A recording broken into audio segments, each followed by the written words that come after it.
And Old Bedford Village, if you look around us, you can see them, is full of log houses, some created to depict homes in the 17 and 1800s, but others are original that actually were donated and moved here from various places around the country. And for one worker here at Old Bedford Village, a particular log house has an extra special meaning.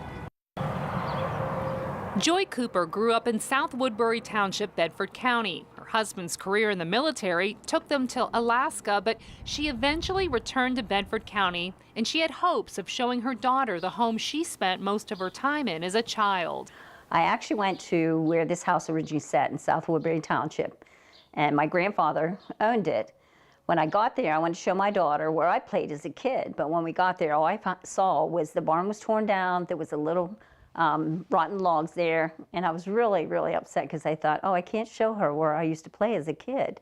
Disappointed, Joy got to thinking and decided to check out Old Bedford Village in hopes the house she knew and loved would be there. When we came in, the first thing I noticed was the bridge. I'm thinking, that's my bridge that I played as a kid. I know it is. So then we started walking through the village. We got clear out here to this building, and when I got here, I walked up over the ramp there, and I got goosebumps really bad. I'm like, I know I've been in this house before. I don't know where, I don't know when, but I know I've been in this house. Not fully convinced, Joy called in her sister Judy, who was actually born in the home, to come take a look. And as soon as she walked in, she went, oh my gosh. She said, I think this is the house Dad and I was born in.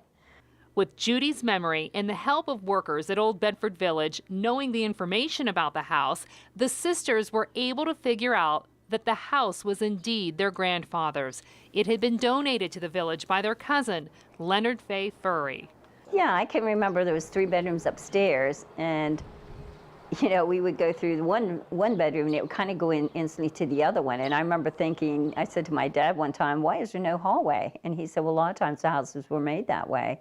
You know, they didn't have a hallway. It was strange to me, but... Not long after, Joy began volunteering at Old Bedford Village before becoming a supervisor.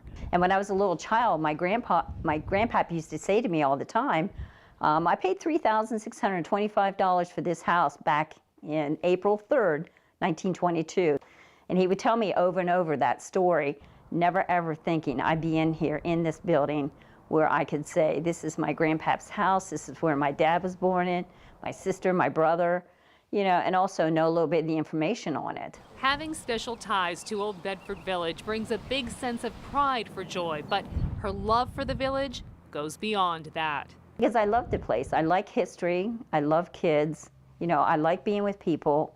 So this was a great job for me. It just seems such a part of me, you know, a part of my grandparents.